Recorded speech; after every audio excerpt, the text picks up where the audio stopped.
Hello, perfect. All right, hello everybody. We'll try that again. Good evening, welcome to the New York Public Library. Whether you're here with us in the Berger Forum or you're joining us virtually, we have a large number of virtual attenders. This evening, I'm Martha Hodes. I'm Interim Director of the Cullman Center for Scholars and Writers. Just before we get started, please be aware that this event is being recorded. For those of you here in the room with us, we encourage you to wear a mask for the duration of the program. I'll put mine back on. We do have masks to give away, so feel free to signal if you would like one, and someone will come around. For virtual attenders, real-time captions are available by clicking on the closed caption button.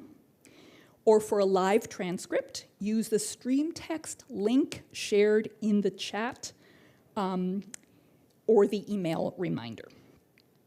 Okay, well, this evening we continue our fall lineup of conversations from the Cullman Center, presenting Cullman Fellow Hugh Eakin speaking about his new book, Picasso's War, with eminent museum director Maxwell Anderson, who is very kindly stepping in for Mark Stevens, who could not be with us this evening. Allow me to say just a word about the Cullman Center. We select 15 fellows each year who come to the library to gain intensive access to our unparalleled collections in order to write the books of tomorrow. Our fellows are among the best and most promising academics and independent scholars, fiction writers and poets, journalists, translators, playwrights, and artists at work today. Writers and scholars from any country are welcome to apply, and the next cycle of applications will be available on our website in June. Our next conversation from the Cullman Center takes place on November 2nd. It's a co-presentation with the Library for the Performing Arts, featuring Jennifer Homans talking about her new biography of the great choreographer George Balanchine, in conversation with New Yorker writer Claudia Roth-Pierpont.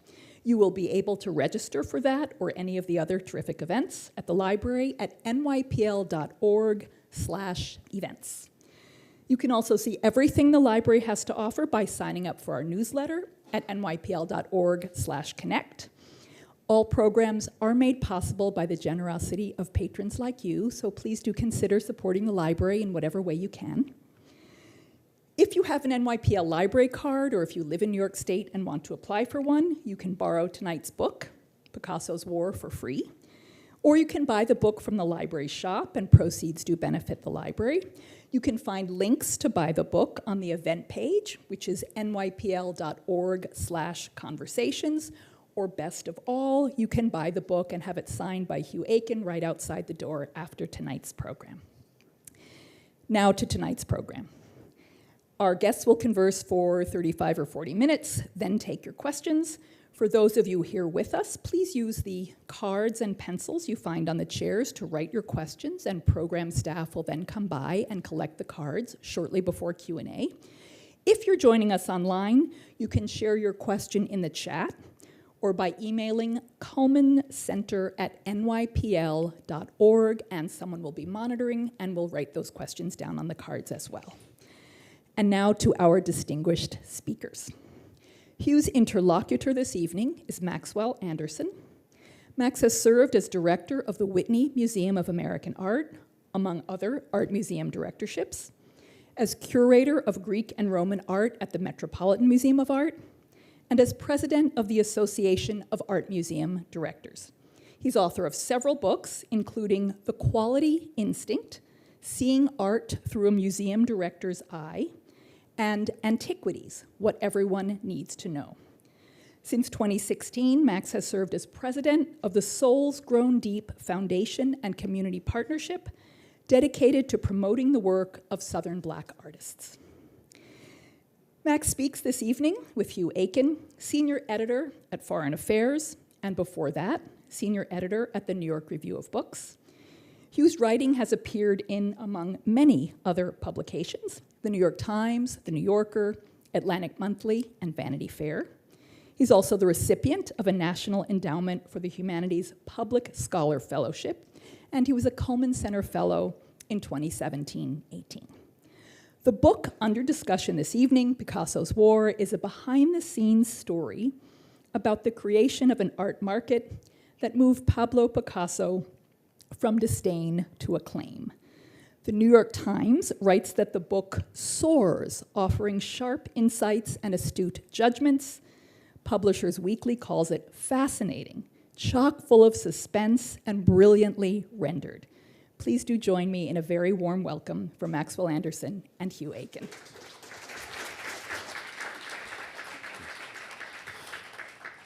Thank you so much for such kind words. And for those who came to hear Mark Stevens' interview, who I'm very sorry, I'll do my best as a pinch hitter, but happily we have the man in full. So I'm going to start, though, with an impolite question, because this is yet another Picasso book. And I'm wondering what impelled you to take on this topic about an era and an artist that's so well exposed in literature before. Thank you. And thank you, Martha, for that very lovely introduction. It's so lovely to be back at this place where I spent a magical year. Gosh, why Picasso? You know, everyone has written a book about Picasso. Norman Mailer has written a book about Picasso. Ariana Huffington has written a book about Picasso. This last year, the 4th volume of John Richardson's great biography of Picasso came out, probably the lasting monument of biography of Picasso. So in my defense, I guess I would say a few readers have said, this book isn't really about just Picasso. It's not a Picasso book, but it is a Picasso book in a sense. And I think that I would start by saying that precisely because of this overexposure, there was this hidden story. We sort of, Picasso emerges like Botticelli's Birth of Venus. He's just there, and we have to go back and see how did he get there. And I was just fascinated by this story, which, contrary to almost everything we sort of have been told, was a struggle for decades, and at many points along the way, it might have gone differently. Mm-hmm. Yeah. Can you walk us through a bit of a synopsis of the book for those who haven't had a chance to crack it open yet? Yeah, well, I think one of the first things about it is that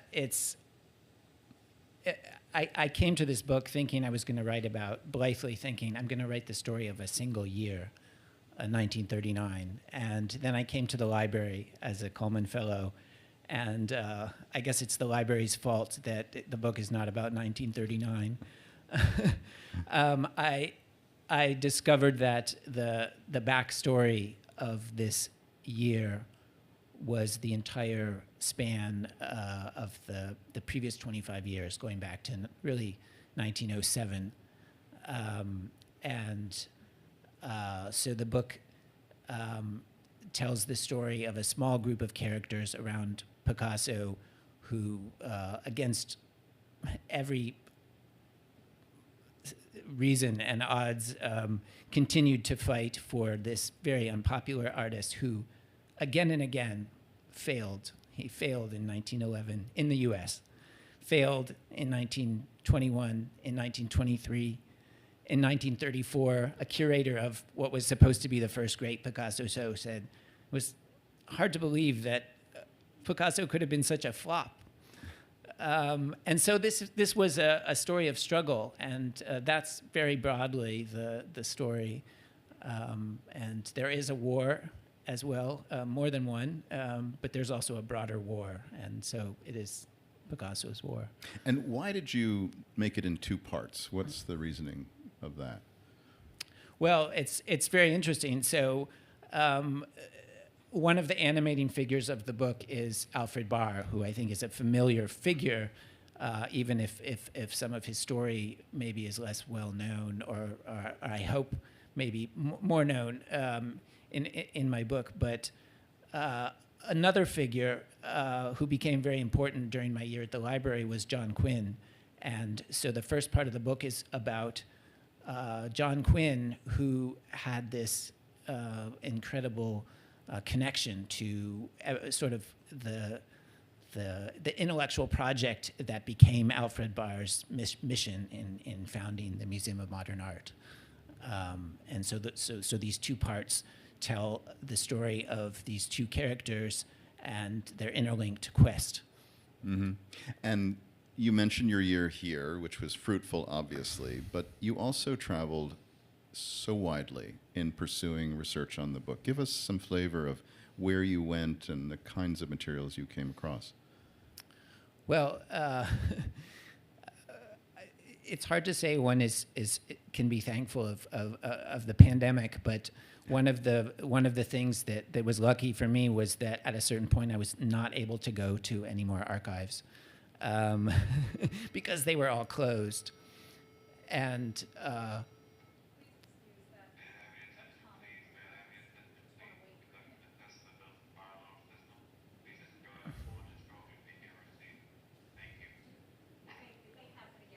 Oh, okay. Well, as long as no one's on fire, we're good.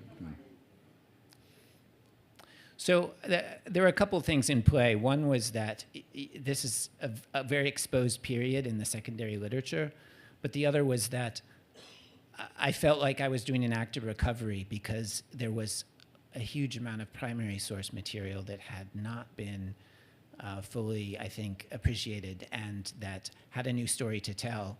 And the third aspect of that was that the characters that I happen to be writing about left sort of almost pathological records of their every moment of their lives. So, but they weren't using selfies and social media. So how were they recording their sentiments and memories and actions?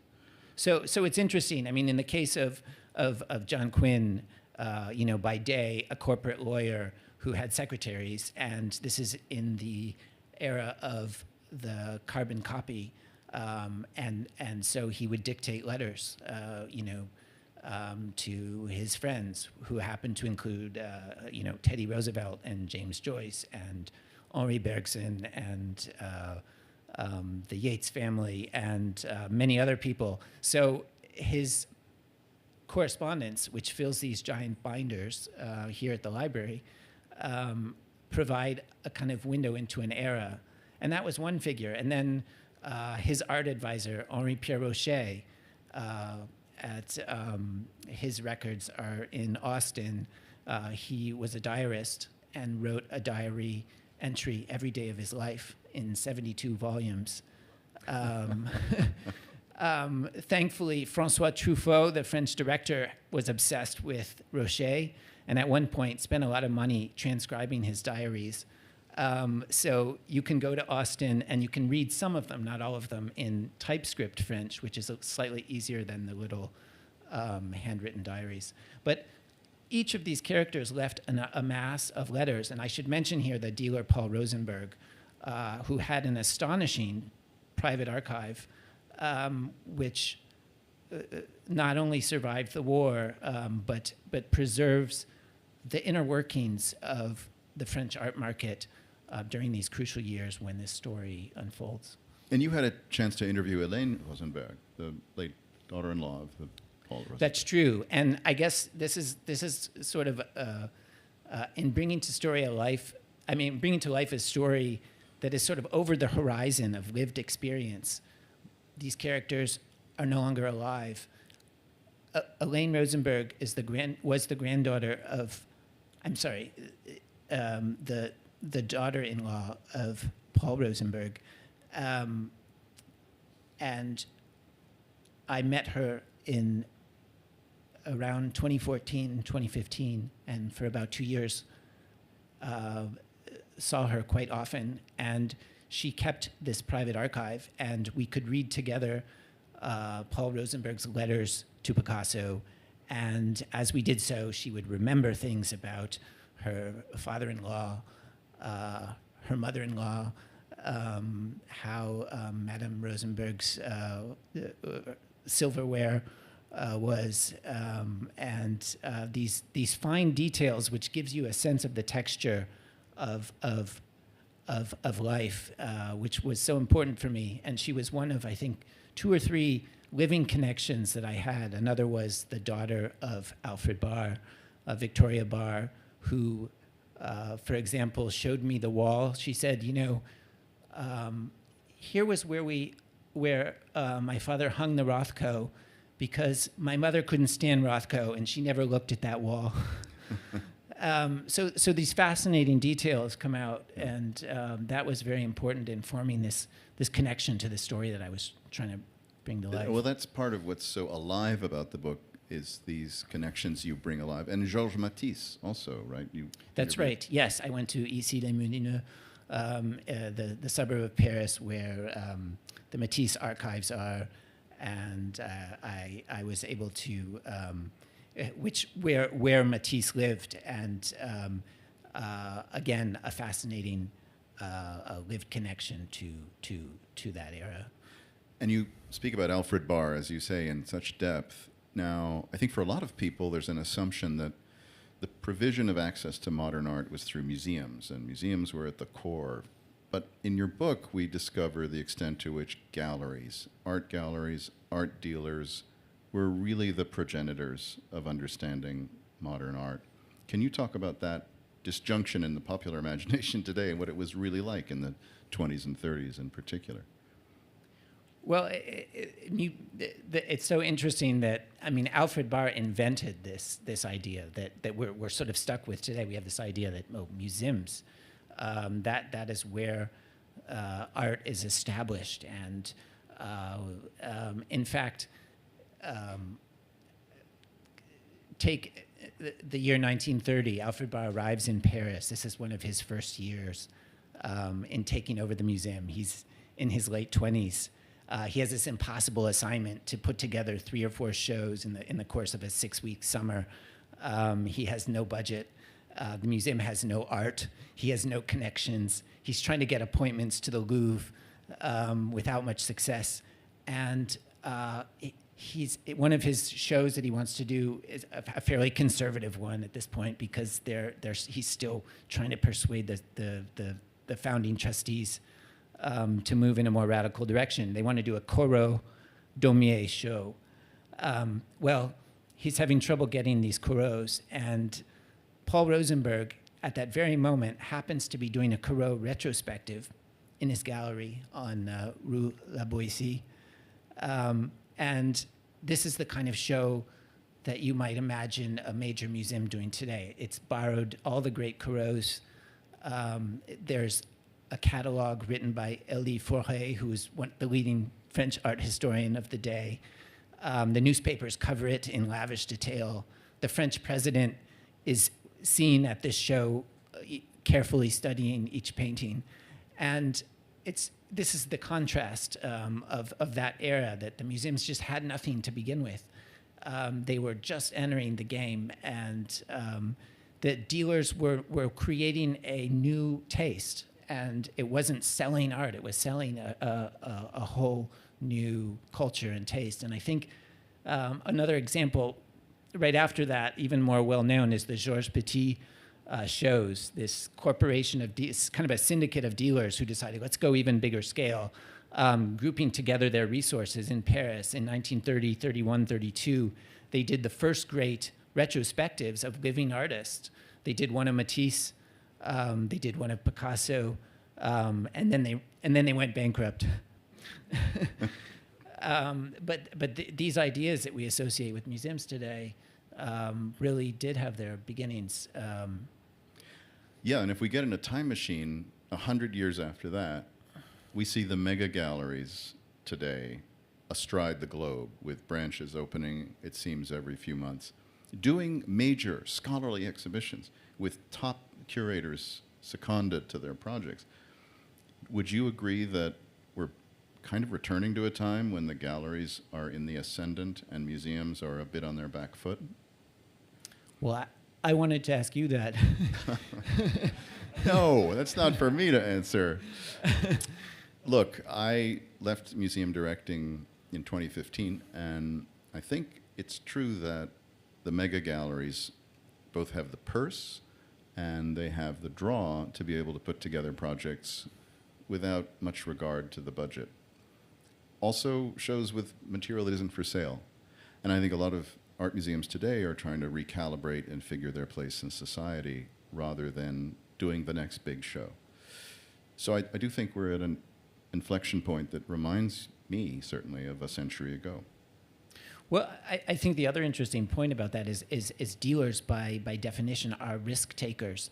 They make huge risks. They're placing bets constantly on artists, on shows, on broader directions of taste, and they have an incredible network. They have to survive, and they're on the pulse of change. The very pressures that make the market work and are often conflicted and result in, I would argue, maybe in the museum world, among dealers, it's often a source of innovation, and I think you do see that today. You do see constant experimentation. Let's do something different, that's that. Yeah, and part of the story you write is about collectors, most notably John Quinn, which was not a household name for many, and your book is changing that, I would say. We think of art collectors as people today who follow the dealers to a large extent. That's not John Quinn. Tell us about John Quinn and the way in which this very complex figure came alive for you through your research. John Quinn for me, became almost an obsession. I guess to begin with, you could say he was an outsider, and many of the characters and the sort of central characters in my book, in different ways, I think of as outsiders. And he was an outsider in the sense that he was Irish American, both parents immigrants from the potato famine in the 19th century, grew up in the Midwest, had no elite connections in the East Coast, and he was sort of this self-made figure. And I guess in one sense, a kind of a familiar American story. But he arrives in New York really by dint of his own accomplishments and establishes himself as this sort of brilliant corporate attorney on Wall Street. And, you could stop there and he would just have had a successful, ordinary career, and that would have you could have said enough for someone with no connections to have done this. I mean, he became the chief counsel of the New York Stock Exchange, but this was just a day job for Quinn, and he was a voracious reader. He caught on early to he was one of these people that seemed to always be on to things. He knew what was happening, and I think this gets very much into his maverick side, which is that he reacted to this culture of the day, and he saw an opening. He said, no one is supporting the new. New York was very conservative at the turn of the century. It had all this money, and the money was going into old art, this kind of lavish emulation of old Europe. And he said he became friends with Ezra Pound, who kind of egged him on, and Renaissance men. The U.S. had the Renaissance all backwards. Pound told Quinn, and Quinn kind of got this as his mantra. J.P. Morgan thought of himself as kind of creating this new Florence in New York, and in fact, the true Renaissance was to patronize the new, right. And that was Quinn.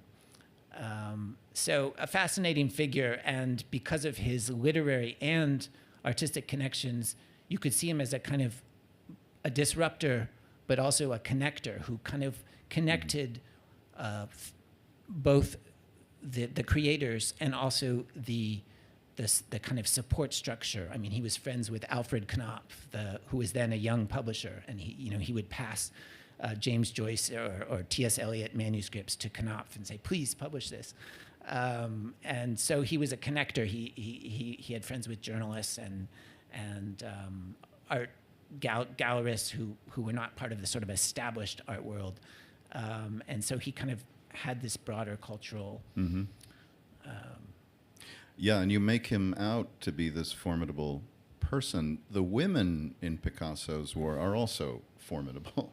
They include Jean Foster and Olga Picasso, Marga Barr, and the founders of the Museum of Modern Art. Lily Bliss and Abby Aldrich Rockefeller and Mary Sullivan. Can you give some texture of at least one of those remarkable women that you write about?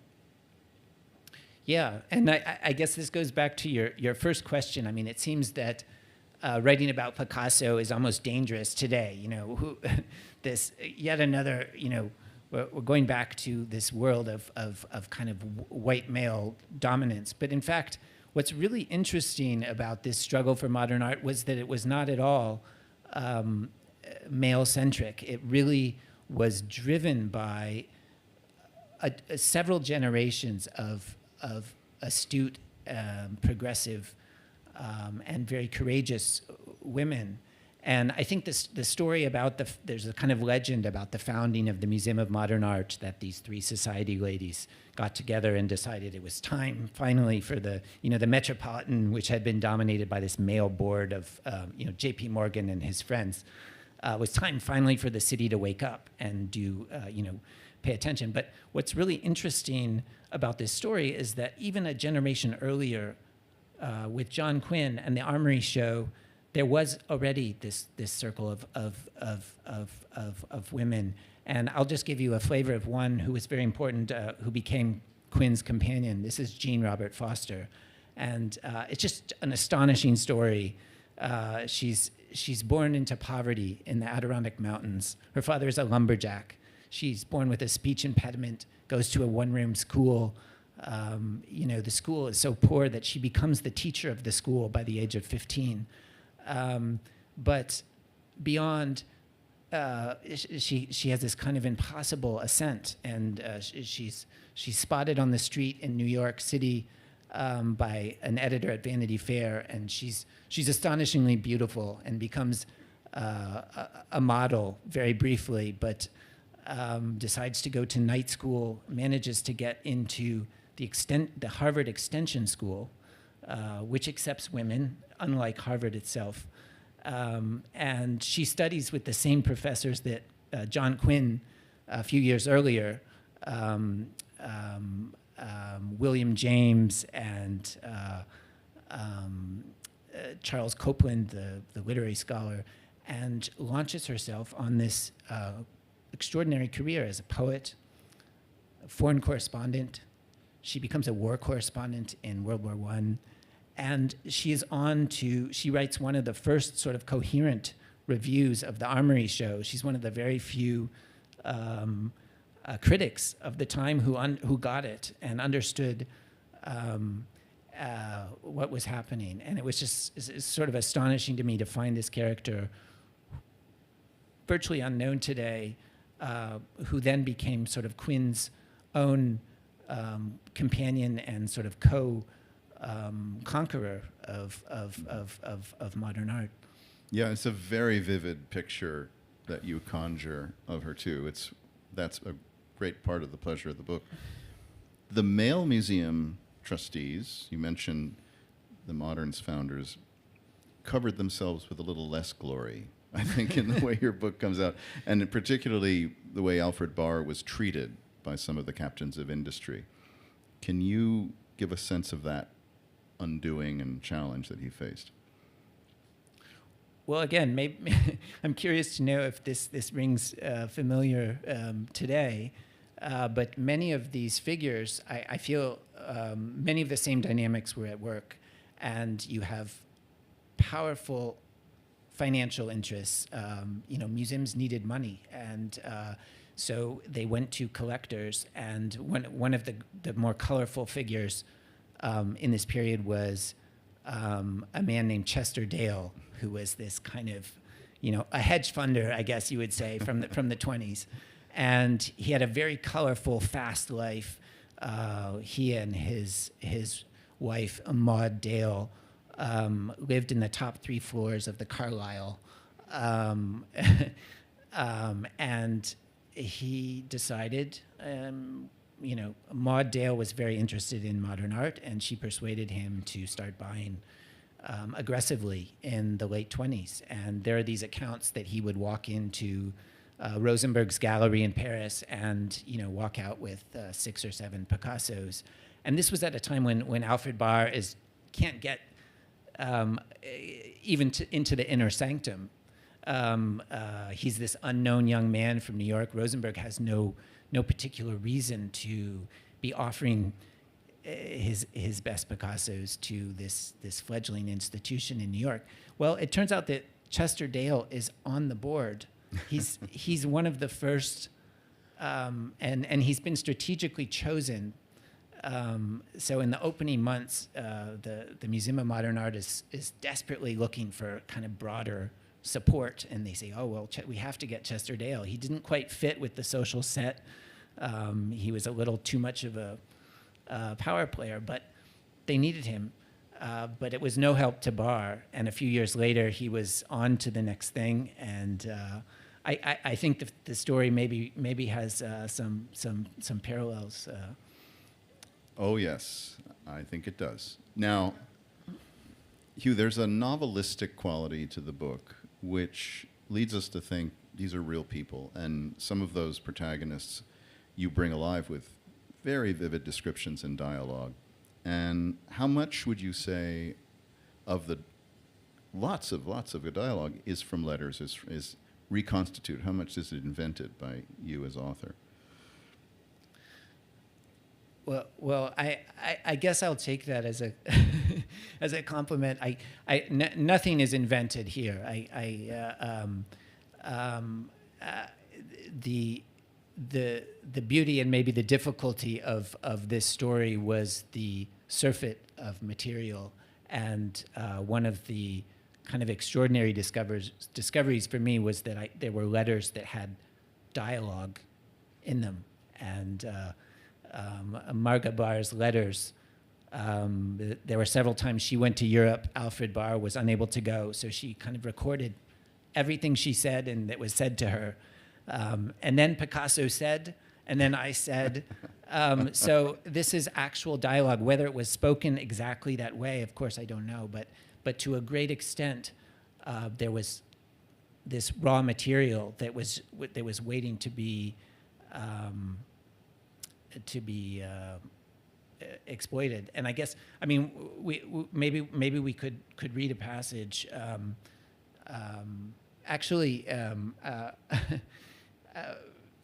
I don't know how many attentive listeners there are here, but I think it might be worth Max reading a passage. You might recognize his voice.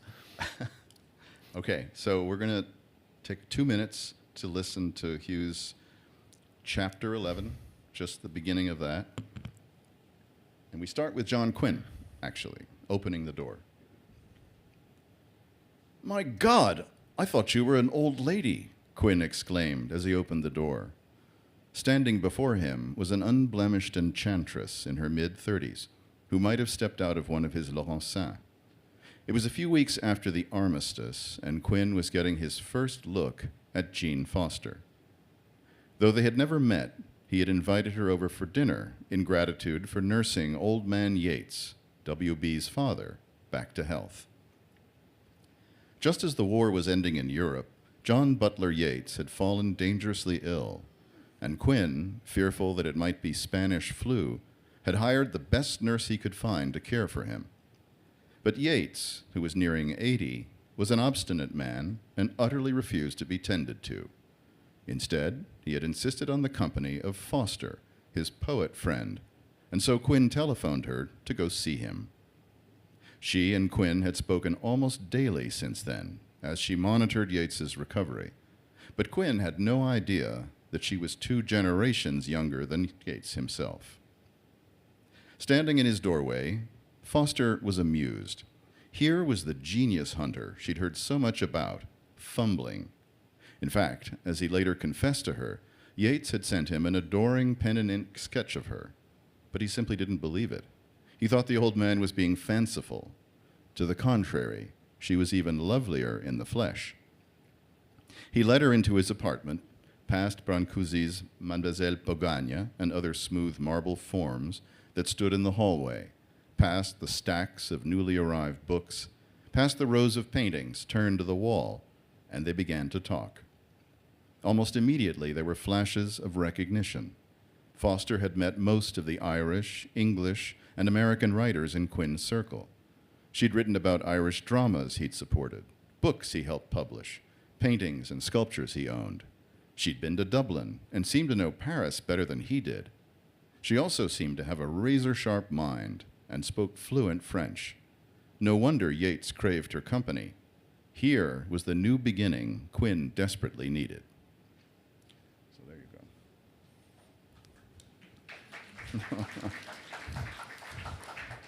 go. Max happens to be the reader of the audiobook of Picasso's War. Pseudonymously, so good luck finding me. But you can find me at audible.com, so is where you'll find Hugh as well. So the pleasure in that, Hugh, was also the characters as you developed them, the opportunities to live in that extraordinary place. And part of the picture you paint is a United States that at the time was very reluctant to embrace this movement. And I was wondering if you could tell us, from your research and from your lifelong learning, what's in the water in Europe that made them amenable to this birth of modern art that Americans were so reluctant to embrace? Well, it's a really interesting question. I mean, you have to kind of start with a kind of tabula rasa, because it's hard to imagine, today modern art not having this kind of prestigious valuation, that the kind of interest in the new, and a century ago, the United States was a very different place. I guess one way of looking at this, there's a wonderful 1905 novel by Edith Wharton, The House of Mirth, which I'm sure many of you have read. There's a wonderful scene in that novel where she describes what they called tableau vivant. And this was kind of describing the obsession of the East Coast elite at the time with old European paintings. And, Miss Smedden from Brooklyn, doesn't she look wonderful dressed as a Titian goddess? A scene of nymphs from Botticelli, or, a Van Dyck heroine. So they had these parties. There was a kind of obsession with art, a real obsession, which in some ways has no equal today. I think a real kind of status obsession and consciousness, and all this new money and wealth, more paintings crossing the ocean than historically, perhaps in any other period, and yet a complete disdain for the new. And I think that part of it was a kind of cultural insecurity, and I think it begins there. It's very interesting how long it takes for that to change. And it took some prime movers. I just have one more question for you before we take some questions from the floor, which is around another protagonist. Because as New Yorkers, we tend to think it's the center of the world, and yet a museum in Connecticut was far ahead of the rest of us, and it was Chick Austin as director at the Wadsworth Athenaeum. Can you share a bit about what he brought to the party? Yeah. This is a great.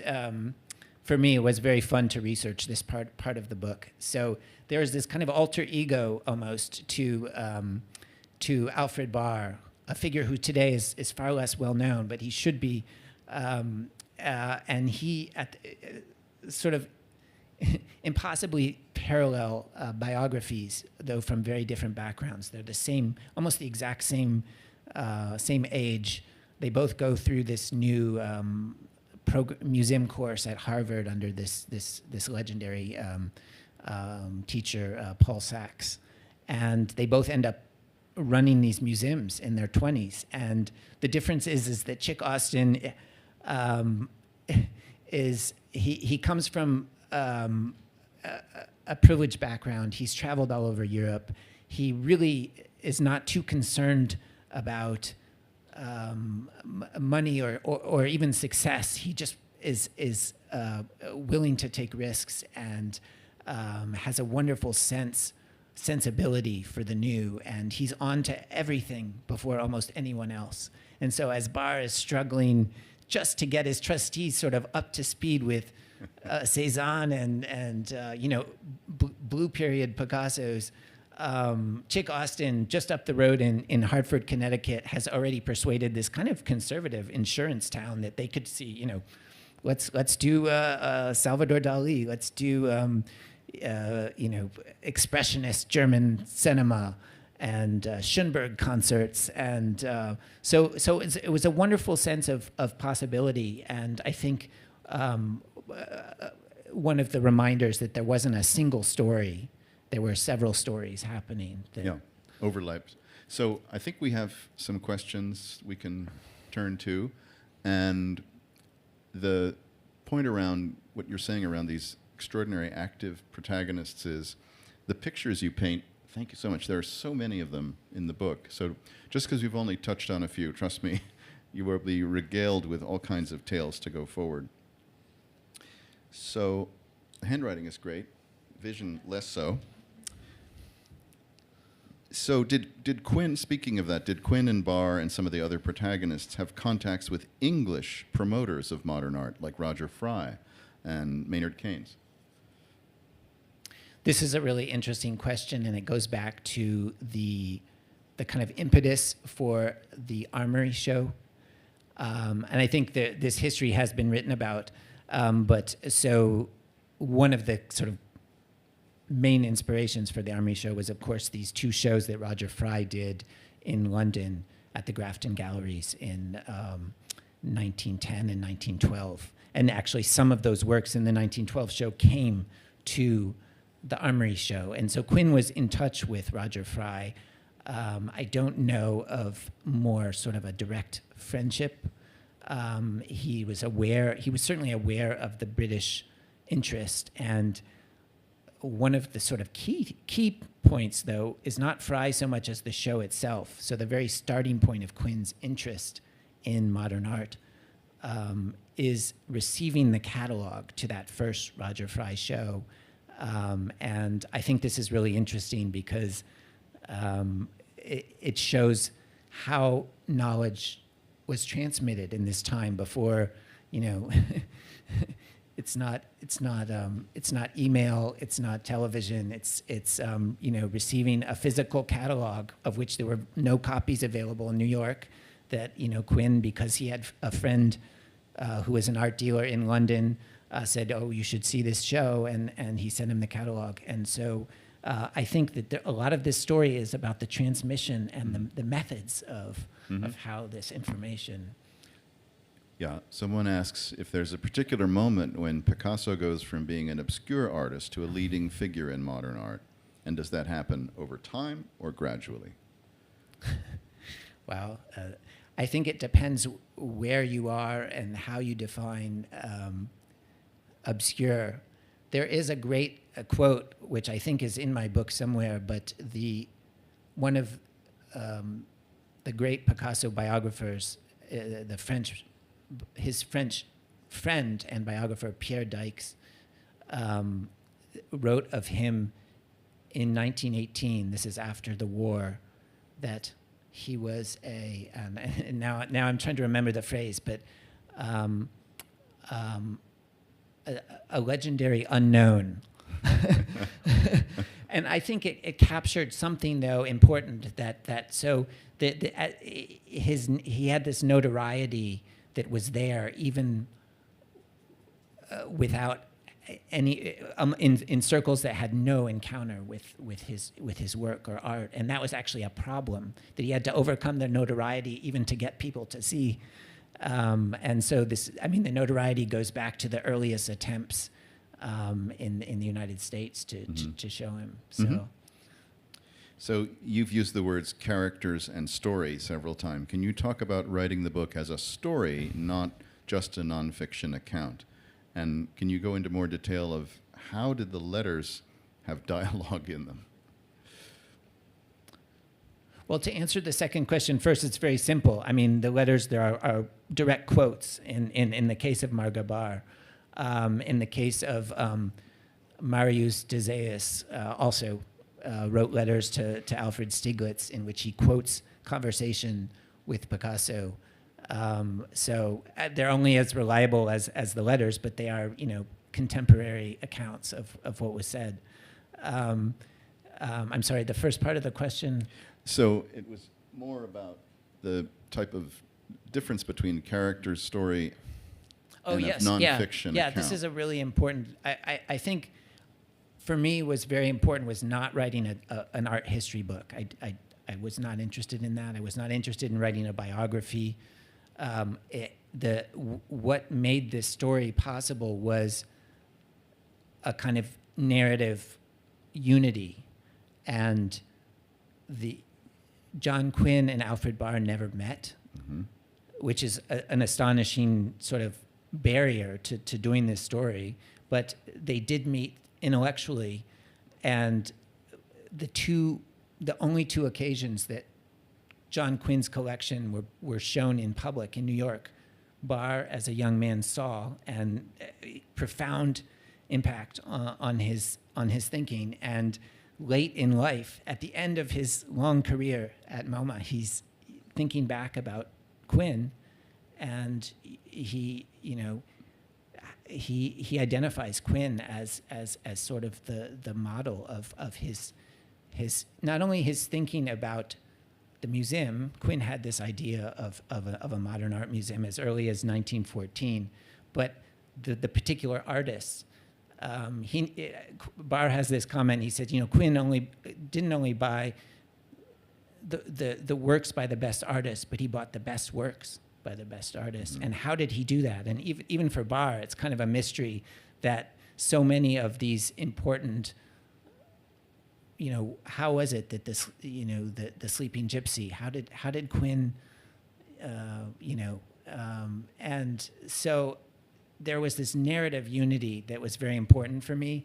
And beyond that, I think to make the story work, it had to have a kind of a structure of kind of a rise and a fall, and it was a long struggle, but it also is shaped by world events. So the two world wars and the final denouement of the story, which I'm not going to give away here, I hope that you will read it, very much involves the Second World War, and it almost doesn't happen. And one of the more surprising things you tease out is Picasso's Guernica, or Guernica, as some people call it, which I grew up seeing in the modern, and of course is now back in Spain since Franco's departure. Can you give just a flavor of some of the story behind its reception, its lengthy time before it was admired by many? Yeah, this was really interesting for me. And again, this is one of the lovely things about archives, even in this digital age, when you actually are able to go and look at documents. And so a lot of the early history of Guernica is not in the sort of conventional story, has been sort of lost. And I think we have this time, just as we think of Picasso as kind of being fully formed, Guernica is unveiled as this sensational painting in the middle of the Spanish Civil War, and has this immediate kind of international sensation. And in fact, none of that is true. The painting is a complete flop. Nobody writes about it. It's exhibited at the most visited cultural event of the year in 1937. I don't know how many million people are in Paris for the Paris Expo. And not a single French newspaper writes about it. It's barely noticed. There are all these contemporary accounts of people at this pavilion. The architect of the pavilion says that, people just turn their backs to it. Le Corbusier writes a review and kind of pans Guernica. It's the worst mural in the expo. And that might have been the end of the story. And I think, again, this is one of those moments of contingency where a painting that has become so important to us today that it's evoked in Ukraine, and was evoked in Vietnam. It's more than a painting. It's part of our sort of cultural, political history, was in its early days almost forgotten. And I think a lot of its success came from ultimately coming to the United States, and at the right moment, at the start of World War II, it is put on view in this show of all of the first great Picasso show in the United States in this context of his work and the context of this war, and it completely changes that history. Mm-hmm. Someone asks how you would link your story to the contemporary art market. It's ways in which one could make the leap to take away from it something to understand better the contemporary market. I don't know, maybe you have. No, I think we touched on the fact that a century has gone by and we seem to be back in time and space when the art market is ascendant and museums are a bit in retreat. And what's fascinating about some of the personalities astride the art market today is there are big personalities as there were 100 years ago. And they do represent brand making. They're making names of artists from a reputation of whole cloth. They're anointing them, which feels different somehow from the type of discovery a century ago. Would you agree with that? Well, I think one difference is that it's hard to find an area of the contemporary art world that is unknown and so filled with risk and novelty that of that time. I mean, it really is almost it's almost mind-boggling to think of how in those early years. Dealers were investing in artists without any actual market, and this was true of Kahnweiler, Picasso's first dealer, but it was also true of Rosenberg, who was an extremely successful dealer, but he was not successful selling Picassos. Many of his, at one point, even Matisse eventually develops a market before Picasso, and at one point he trades a Picasso for a Matisse. And he's very grateful, and I'm trying to remember who the collector is, and he's sort of surprised that he's able to do this because he thinks that it's sort of a minor. And Rosenberg says, "Well, I'm never going to be able to sell this Picasso." So I think that is maybe no longer true, but.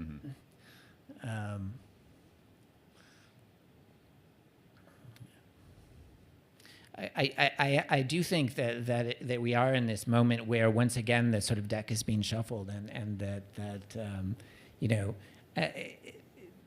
this is sort of the other end of that century that began with the kind of invention of the modern museum, and I guess now the question is sort of what comes after. If that is no longer kind of adequately engaging and capturing the energy of the most important new work. Is it going to be the dealers? And maybe it is. Right. I think that it's very interesting today. You can go to many of the big dealers. I think as you mentioned that, these are shows with curators, with scholarly catalogs, deep research, historical shows as well. Some of the dealers are putting together shows that museums are not doing. And this is what Rosenberg was doing in the 1920s. And as you quote, so you can be modern or you can be a museum, but you can't be both. We know that famous quote. So last question from the hall. So what's your next book? Oh, gosh. It's very interesting. I mean, I have no answer to that, only to say that I found throughout my research that it was always easier to go back in time than forward. So, and maybe there's a prequel of the prequel.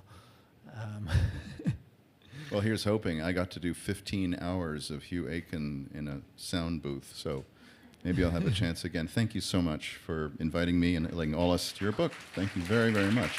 Thanks, Max. Thank you. Thank you. And please listen to the book if you get a chance. And outside, as the door is now open, as you know, there'll be an opportunity for a book signing. Thank you all very much for coming. Thanks to the Cullman Center for hosting us tonight. Enjoy yourselves. Thank you. Thank you.